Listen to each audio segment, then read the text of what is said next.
नमस्कार, मैं आपकी हिंदी अध्यापिका सुदेश चौधरी। आज हम करने जा रहे हैं हमारी हिंदी व्याकरण का ही एक विषय जो कि है संज्ञा। संज्ञा जो विषय है इसे ध्यान से समझिएगा, क्योंकि आगे हमारा जो पद परिचय होगा उसमें भी आपको ये बहुत ही सहायक होगा अगर आप इसे अभी से ही अच्छे से समझ लेंगे। चलिए आरंभ करते हैं। संज्ञा।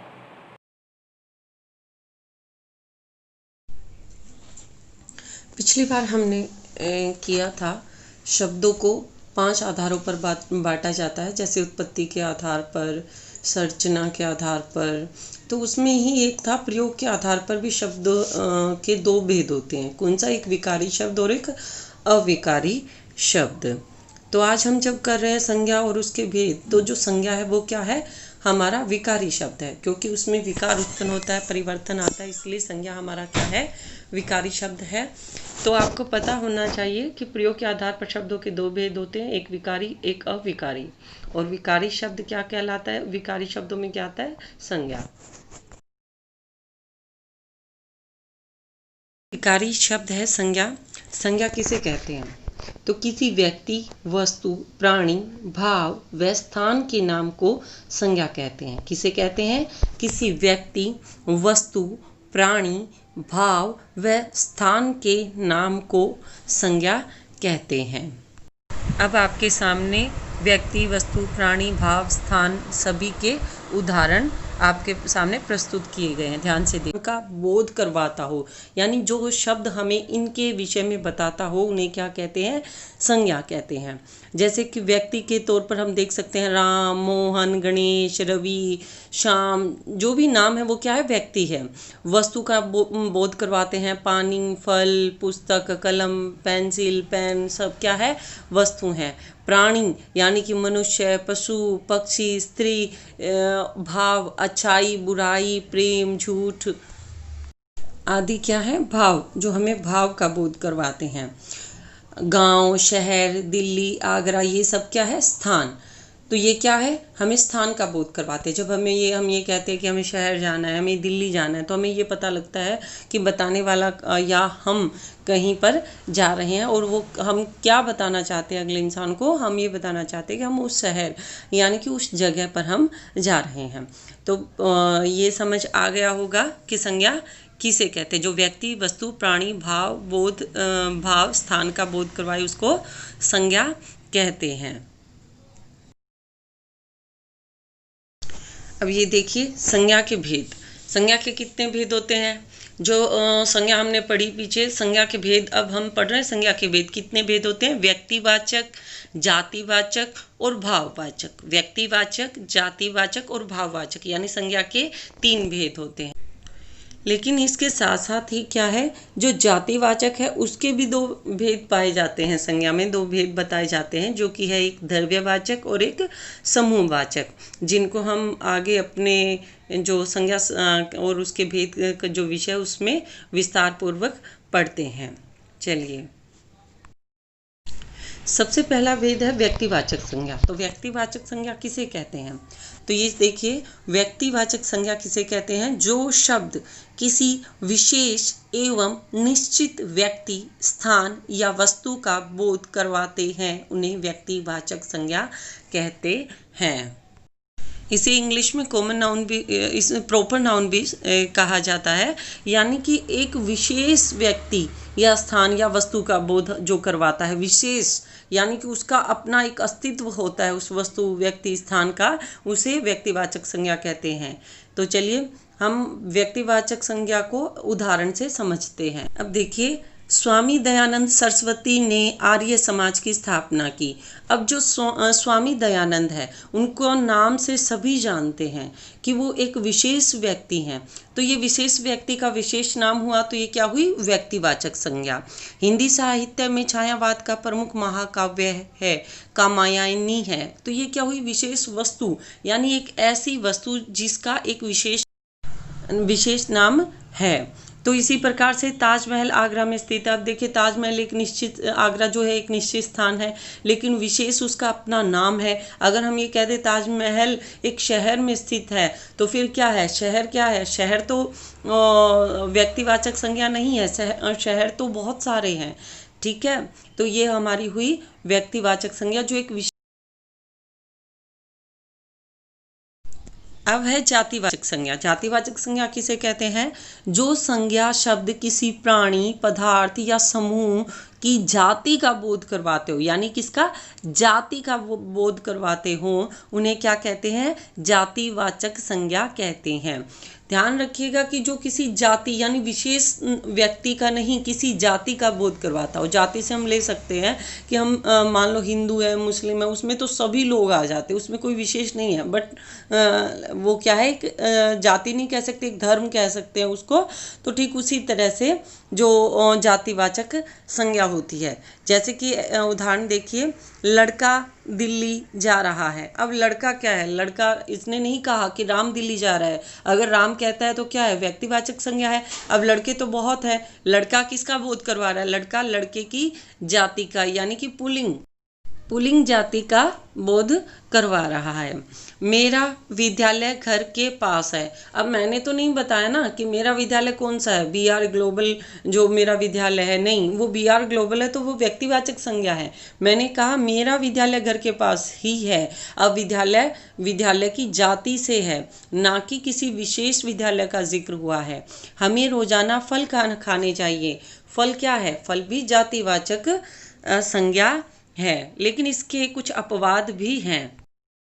ये जो आम और शेर है वो क्या है, जातिवाचक शब्द माने जाते हैं, लेकिन ये जातिवाचक शब्द नहीं है। क्यों नहीं है, देखिए आम क्या है, आम एक ऐसा फल है जिसकी बहुत तरह के उसके नाम पाए जाते हैं, दशहरी आम, लंगड़ा आम, तो इस तरह से क्या है कि वो आम जो है वो जातिवाचक संज्ञा में आता है। अगर किसी फल का नाम लिया जाता है, जैसे केला है, केला क्या हो गया, व्यक्तिवाचक संज्ञा हो गया, क्योंकि एक विशेष फल का नाम लिया जा रहा है यहाँ पर। लेकिन आम क्या है, आम के बहुत सारे अलग अलग तरह के वर्ग होते हैं, अलग अलग नाम होते हैं, इसलिए आम किस में आता है, जातिवाचक संज्ञा में आता है। इसी प्रकार से हम देखते हैं जो शेर है, शेर भी क्या है, जातिवाचक संज्ञा में आता है। अब शेर तो हम कहते हैं कि शेर नहीं, शेर तो एक एनिमल का विशेष नाम है, एक पशु का जो जानवर है, जंगली जानवर है, उसका एक विशेष नाम है, नहीं, क्योंकि शेर भी बहुत तरह के होते हैं, बब्बर शेर होता है, अलग अलग तरह के शेर, इसमें शेरों के नाम पाए जाते हैं। इसलिए ये क्या है, जातिवाचक संज्ञा में आता है, ना कि व्यक्तिवाचक संज्ञा में। तो हमें ये ध्यान रखना होगा कि जो आम और शेर है वो किस में आते हैं, जातिवाचक संज्ञा में। क्यों, बेशक वो हम ये नहीं लगा सकते कि वो विशेष है, वो आम है, तो इसलिए वो किस में आएंगे, जातिवाचक संज्ञा में। अब देखिए हमने व्यक्तिवाचक संज्ञा पढ़ी, हमने जातिवाचक संज्ञा पढ़ी, लेकिन क्या है, जो व्याकरण है उसमें अपवाद बहुत पाए जाते हैं।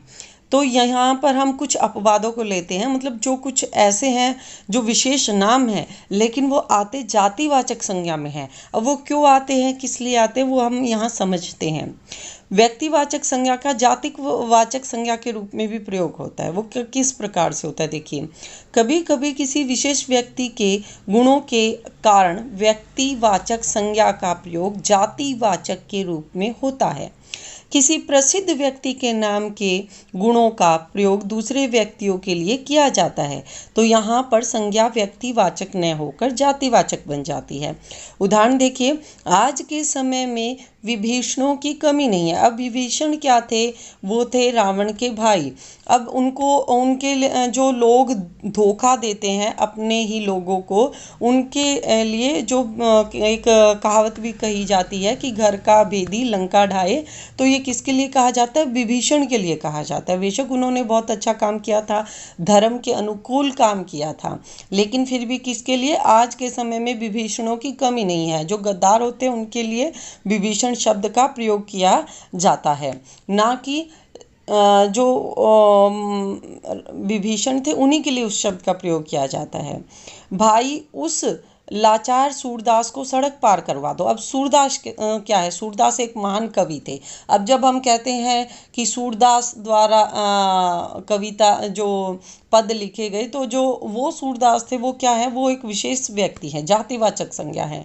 लेकिन यहाँ जो सूरदास है वो सूरदास अंधे व्यक्ति थे, इसलिए क्या है कि जो भी कोई अंधा होता है उसको हम क्या कह देते हैं? सूरदास कह देते हैं।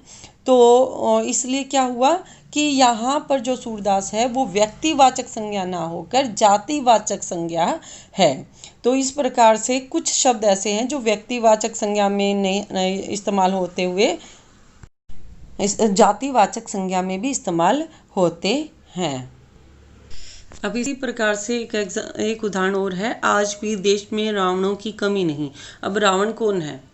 रावण उन रावण का जिक्र नहीं कर रहे जिन्हें श्री राम ने मारा था। अब ये रावण क्या है कि रावणों की कमी नहीं है। अगर कोई दुष्ट काम कर रहा है, अगर कोई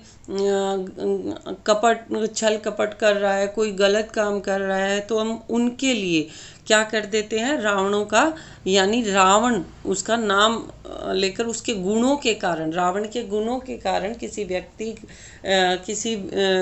को हम क्या कह देते हैं? रावण कह देते हैं, जो व्यक्ति होते हैं। ठीक है, यहाँ पर भी एक विशेष व्यक्ति के लिए रावण का प्रयोग नहीं हुआ है, यहाँ पर भी जाति के लिए रावणों का प्रयोग हुआ है। यानी कि यहाँ आज देश में क्या नहीं है? रावणों की कमी नहीं है। अब देखिए, अब हम पढ़ने जा रहे हैं कि जातिवाचक संज्ञा का व्यक्तिवाचक संज्ञा के रूप में प्रयोग। पहले हमने पढ़ा था व्यक्तिवाचक संज्ञा का जातिवाचक संज्ञा के रूप में प्रयोग, लेकिन कभी कभी जातिवाचक जो संज्ञा है वो व्यक्तिवाचक संज्ञा में भी उसका प्रयोग हो जाता है। वो कैसे होता है? देखिए, कुछ जातिवाचक संज्ञाएं व्यक्तियों या वस्तुओं के लिए रूढ़ हो जाती है।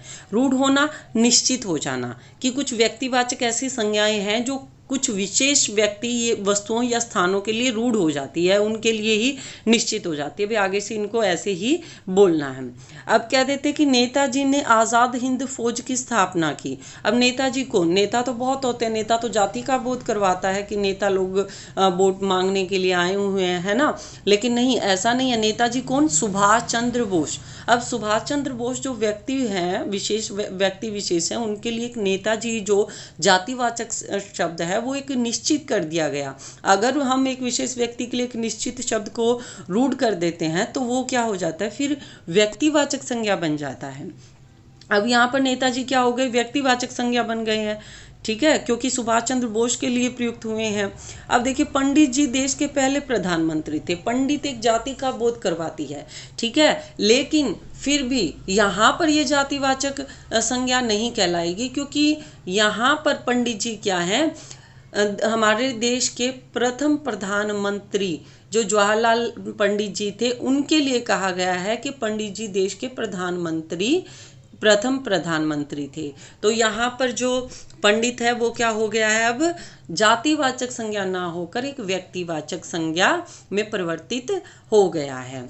तो इस प्रकार से आगे देखिए, अब हमारा है जातिवाचक संज्ञा के दो भेद और भी होते हैं। कौन कौन से? एक द्रव्यवाचक और एक समूहवाचक। अब द्रव्यवाचक जो भेद होता है उसमें क्या होता है? देखिए, वे संज्ञा शब्द जो ऐसे पदार्थ या द्रव्यों का बोध करवाते हैं जिनसे वस्तुएं बनती है एवं उनका माप तोल किया जा सकता है, उन्हें द्रव्यवाचक संज्ञा कहते हैं। देखिए, सोना, चांदी, पीतल, मिट्टी, लकड़ी, दूध, ये सब क्या है? ये सब तोले जाते हैं। आप द्रव्यवाचक संज्ञा में इतना याद रख सकते हो कि जिन वस्तुओं को तोला जाता है या मापा जाता है कि 1 लीटर, 2 लीटर दूध, 1 लीटर पानी, 2 लीटर पानी, या फिर तोला जाता है 1 किलो, 2 किलो, 2 तोला, 1 तोला, तो उन्हें क्या कहते हैं? द्रव्यवाचक संज्ञा कहा जाता है। इसमें यह भी बताया कि जिसके द्वारा कोई वस्तु बनाई जाती है वो द्रव्यवाचक संज्ञा है। ठीक है, तो इसमें आपको अगर कहीं पर द्रव्यवाचक संज्ञा मिलती है तो क्या मिलेगा कि उसने 1 तोला सोना लिया, उसने 1 लीटर दूध लिया, वो क्या हो जाती है? फिर द्रव्यवाचक संज्ञा हो जाती है, क्योंकि उसे मापा जाता है, उसे तोला जाता है। अब ये हमारे जातिवाचक के दो भेद थे, जिसमें एक है द्रव्यवाचक, दूसरा है समूहवाचक। अब ये देखिए, दूसरा है समूहवाचक संज्ञा। ये वे संज्ञा शब्द है जो किसी समूह या समुदाय का बोध कराते हैं, उन्हें समूहवाचक संज्ञा कहते हैं। परिवार, कक्षा, सेना, दल, जनता, भीड़ आदि। अब देखिए, किसी एक सदस्य से कभी परिवार नहीं बनता, कक्षा में कभी एक विद्यार्थी नहीं होता। यानी जहाँ पर 2, 3, 4, 6, 10 लोगों का जो समूह पाया जाता है उसको कौन सी संज्ञा कहा जाता है? समूहवाचक संज्ञा कहा जाता है। तो ये हमारे जो जातिवाचक संज्ञा है उसके 2 उपभेद बताए गए हैं, जो कि है द्रव्यवाचक संज्ञा और समूहवाचक संज्ञा। अब देखिए, समूहवाचक जो संज्ञा हमने की थी, समूहवाचक संज्ञाओं में निम्न प्रयोग सुनिश्चित होते हैं, इन्हें बदला नहीं जा सकता। यानी कि जो शब्द हमारे सामने लिखे हुए हैं वो समूह का बोध करवाते हैं, लेकिन इनको बदला नहीं जा सकता। समूह का बोध इसी प्रकार से होगा, जैसे कि देखिए पर्वतों की श्रृंखला। अब पर्वतों का जो समूह है उसको हम ये नहीं कह सकते बहुत सारे पर्वतों का समूह नहीं, वो क्या है? पर्वतों की श्रृंखला है। नक्षत्रों का समूह, जहाँ भी हमें ऐसे शब्द मिलते हैं, नक्षत्रों का समूह, पर्वतों की श्रृंखला, तो वह क्या है? समूहवाचक संज्ञा मानी जाती है। जब भी हम पद परिचय करेंगे तो उसमें हम देखेंगे कि एक पद हमें दे दिया जाता है, उसका परिचय हमको बताना है, ठीक है? तो परिचय में क्या होता है? यही बताना होता है कि वो संज्ञा है, सर्वनाम है, विशेषण है, कौन सा उसमें कारक है, कौन सा वर्तमान है, भूतकाल का है। तो इसी तरह से ध्यान रखिएगा कि अगर ये जो शब्द आते हैं तो ये समूहवाचक संज्ञा में आते हैं। नक्षत्रों का क्या होता है? मंडल होता है। तारों का पुंज होता है। कागज का दस्ता होता है। सैनिकों स्वयं सेवकों का जत्था होता है। और चोरों का गिरोह होता है। गायकों की मंडली होती है। कर्मचारियों या मजदूरों का संघ होता है। भेड़ों का झुंड होता है। प्रतिनिधियों का शिष्ट मंडल होता है। अब हम कह देते हैं कि जो चोर हैं वो क्या होता है कि चोर एक जाति ही है, जाति का ही बोध करवाती है। कोई विशेष नाम का चोर तो होता नहीं है। अगर विशेष नाम का चोर होता है तो उसका नाम होता है और वो व्यक्तिवाचक संज्ञा का बोध करवाता है। लेकिन चोर क्या है? जातिवाचक संज्ञा है। चोरों जो चोरों का गिरोह होता है, मतलब चोरों को पुलिस ने पकड़ लिया तो वो चोर क्या है? जातिवाचक संज्ञा है। लेकिन चोरों को बहुवचन में हम लेते हैं तो वो समूहवाचक संज्ञा में आते हैं और उसको हम क्या कहेंगे? चोरों का गिरोह पकड़ा गया। अगर हम शुद्ध उसे बोलते हैं तो हम नहीं कहेंगे कि चोरों को पकड़ा गया, हम कहेंगे चोरों का गिरोह पकड़ा गया या चोरों के गिरोह को पकड़ लिया गया। कर्मचारी या मजदूरों का क्या होता है? संघ होता है। संघ आप लोगों ने भी सुना होगा कि जो भी कर्मचारी या मजदूर है ऐसे नहीं कह सकते मजदूरों, वो क्या है? मजदूरों का संघ है। अब देखिए, हमने किया व्यक्तिवाचक संज्ञा, भाववाचक संज्ञा, हमने किया व्यक्तिवाचक संज्ञा, जातिवाचक संज्ञा और जातिवाचक संज्ञा के 2 भेद, द्रव्यवाचक और समूहवाचक। अब हम कर रहे हैं संज्ञा का तीसरा और अंतिम भेद, वो है भाववाचक संज्ञा। जिन संज्ञा शब्दों से किसी व्यक्ति या वस्तु के गुण, शील, दशा, अवस्था, दोष, धर्म आदि का बोध होता है उसे क्या कहते हैं? भाववाचक संज्ञा कहते हैं। अब देखिए, ध्यान से देखिए, जो बुढ़ापा है वो क्या है? वो एक व्यक्ति की अवस्था है कि वो बुढ़ापे की अवस्था में है, ठीक है? जो अच्छाई है वो एक व्यक्ति का गुण है।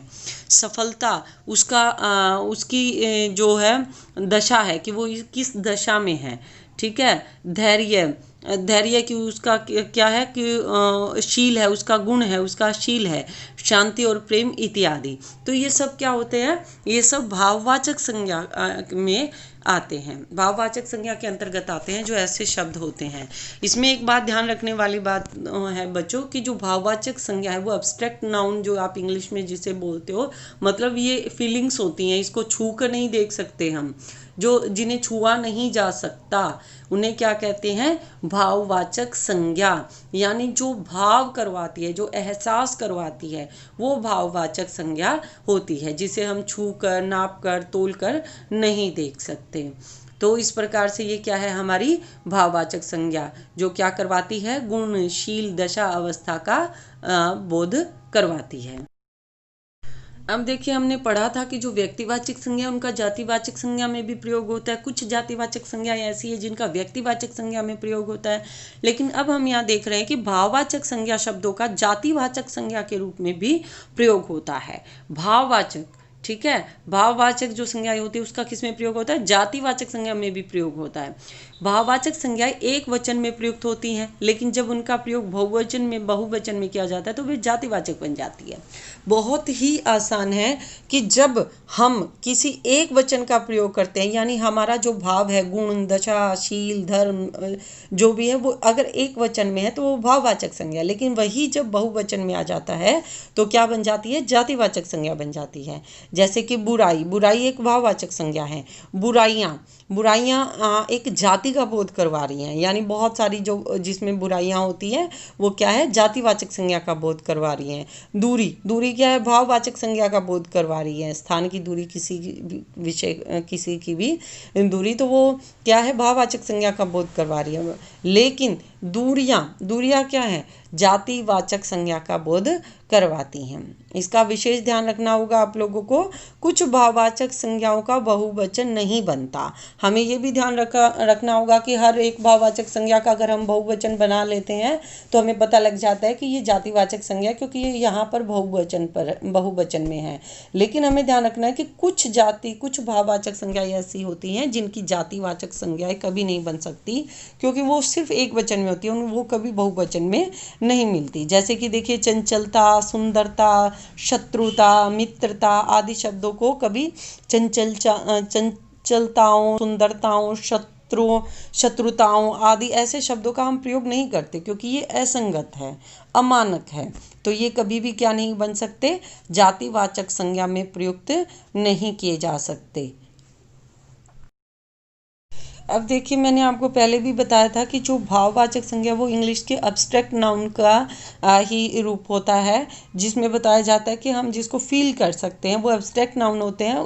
हिंदी में क्या होते हैं? वो भाववाचक संज्ञा होती हैं। तो भाववाचक संज्ञा से उन गुणों का बोध होता है जिनका अनुभव हमारा मन या हृदय कर सकता है, किंतु हम उन्हें न तो स्पर्श कर सकते हैं और न ही देख सकते हैं। जैसे क्रोध, मिठास, द्वेष, शत्रुता, ये सारी क्या है? हमारी फीलिंग है। वो एक कहावत भी है ना कि जो गूंगा है वो कभी गुड़ का स्वाद नहीं बता सकता, क्योंकि उसने गुड़ खाया है। अब वो स्वाद तो खाने वाले को ही पता लगेगा। अगर हम गुड़ खाकर देखेंगे तो हमें पता लगेगा कि वो कितना स्वाद है, कितना मीठा है, कैसा नहीं। तो वो अनुभव पर आधारित होता है। आप उसे छूकर नहीं देख सकते। गुड़ को छूने से पता नहीं लगेगा ये कितना टेस्टी है या कितना मीठा है, ना ही उसको देखने से उसका एहसास हमें कर सकते हैं। तो ठीक इसी तरह से जो हमारी भाववाचक संज्ञा है वो भी क्या है कि वो हृदय से, दिल से अनुभव की जाती है, उसको भावों को, ठीक है, उसको छू नहीं सकते।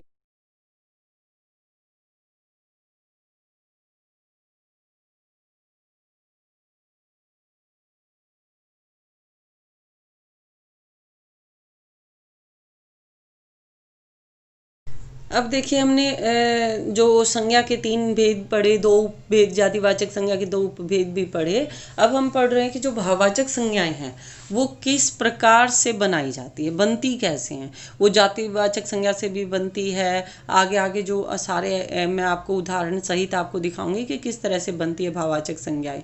अब पहले हम देखते हैं जातिवाचक संज्ञाएं कैसे बनती है। देखिए, जातिवाचक जो संज्ञा है उससे भाववाचक संज्ञाएं कैसे बनती है। जैसे मनुष्य, देव, मजदूर, शिशु, ये सब किसका बोध करवा रही है? ये जाति का बोध करवा रहे हैं। मनुष्य क्या है? प्राणी है, ठीक है। देव भी जाति है और मजदूर भी जाति है, शिशु भी जाति है। तो देखिए, मनुष्य का क्या बन जाता है? मनुष्यता। देव का देवत्व, मजदूर मजदूरी। यानी कि जब मनुष्य के रूप में प्रयोग हुआ मनुष्य शब्द तो वो जातिवाचक संज्ञा हुई, लेकिन मनुष्यता के रूप में प्रयोग हुआ तो वो भाववाचक संज्ञा बन गई। देव है वो जातिवाचक संज्ञा के रूप में प्रयुक्त होता है, लेकिन देवत्व जो एहसास होता है, जो अनुभव होता है देवता बनने का, ठीक है, तो वो क्या हो जाता है? भाववाचक संज्ञा हो जाती है। मजदूर, मजदूर जब होता है वो जातिवाचक संज्ञा हो जाता है, लेकिन मजदूरी, जो मजदूरी करता है वो उसका अपना भाव है, उसका एहसास है, ठीक है, तो वो क्या है? भाववाचक संज्ञा हो जाती है। इसी प्रकार से मित्र का मित्रता, नेता का नेतृत्व, चोर का चोरी, पंडित का पांडित्य। तो ये हम देख चुके हैं कि जातिवाचक जो संज्ञा है वो अगर मित्र, नेता रूप में प्रयोग होता है तो वो क्या है? जातिवाचक संज्ञा हम उसको कहेंगे। लेकिन वहीं पर मित्र का मित्रता हो जाता है, नेतृत्व, चोरी तो पांडित्य हो जाता है, तो हम उसको किसमें? भाववाचक संज्ञा में उसका प्रयोग करें।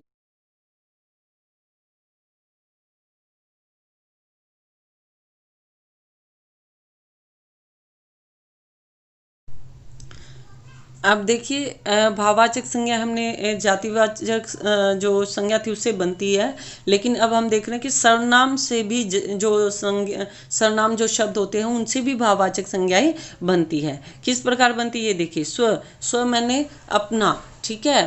तो हम कहते हैं ना स्वरचित कविता है, अपनी लिखी हुई कविता को, तो उसका क्या बन जाता है अगर भाववाचक में, स्व तव, अपना अपनापन, निज निजता, मम ममतव।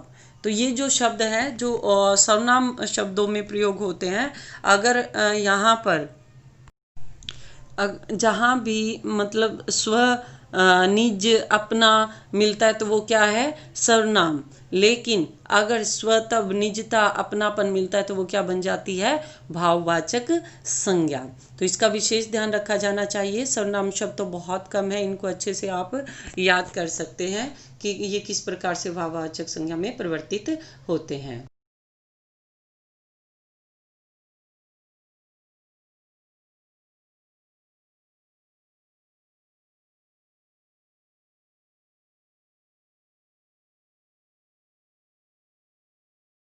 अब देखिए भाववाचक संज्ञाएं चार प्रकार के शब्दों से बनाई जा सकती है।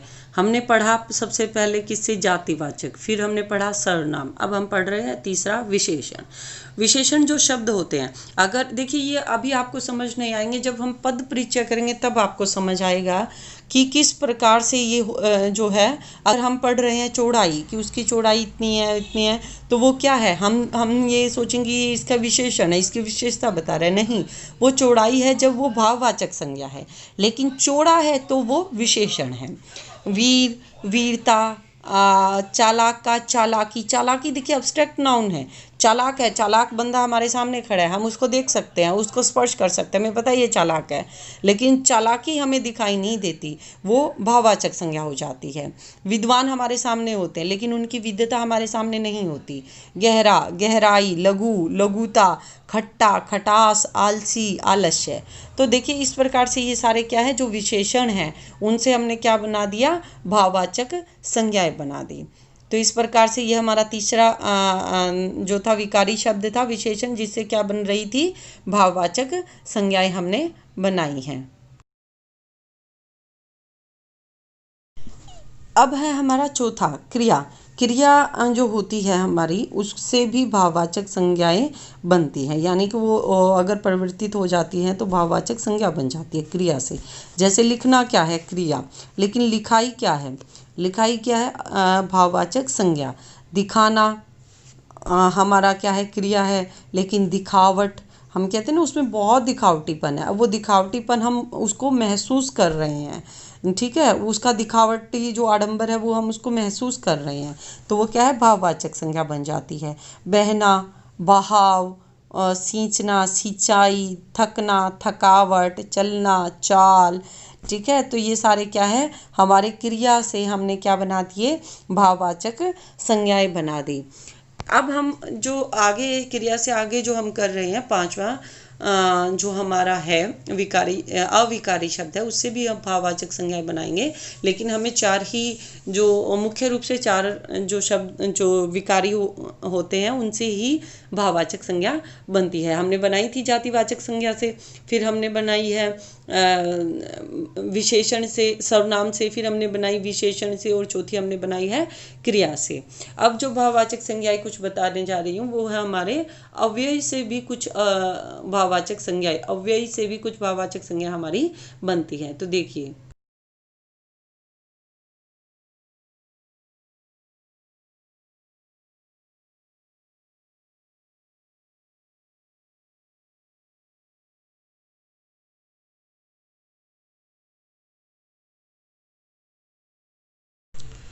ये है हमारी पांचवी। भाववाचक संज्ञाएं चार प्रकार के शब्दों से बनाई जा सकती है, सिर्फ चार प्रकार से, और लेकिन कभी कभी हमारे अवयव से भी भाववाचक संज्ञाएं बनी हुई मिल जाती हैं। जैसे हमारा अव्यय है दूर, हमने पढ़ा था कि जो दूरी है वो क्या होती है, भाववाचक संज्ञा होती है, ठीक है। तो यहाँ पर दूर है, दूर का क्या बन गया, दूरी। धिक्क का धिक्कार, निकट का निकटता। अब निकट क्या है, ये अव्यय है, ये परिवर्तित नहीं होता कि राम श्याम के बहुत निकट था, हमने पुल्लिंग के साथ निकट लगाया तो निकट रहा। लेकिन हमने कहा राधा सीता के बहुत निकट थी, हमने स्त्रीलिंग का प्रयोग किया तो निकट जो शब्द है उसमें कोई परिवर्तन नहीं हुआ। ठीक है, तो ये अव्ययी है जिसमें कोई परिवर्तन नहीं होता, लिंग वचन काल कारक के अनुसार कोई परिवर्तन नहीं होता, वो क्या है, अविकारी शब्द है। अब अविकारी शब्द से भी क्या बनाई है, संज्ञा बनती है। निकट से क्या बनती है, निकटता। निकटता क्या हो गई, भाववाचक संज्ञा। ये जो संज्ञा है वो आपको बहुत ध्यान से इसे 2-3 बार सुनोगे तो आपको अच्छे से समझ आ जाएगी। धन्यवाद।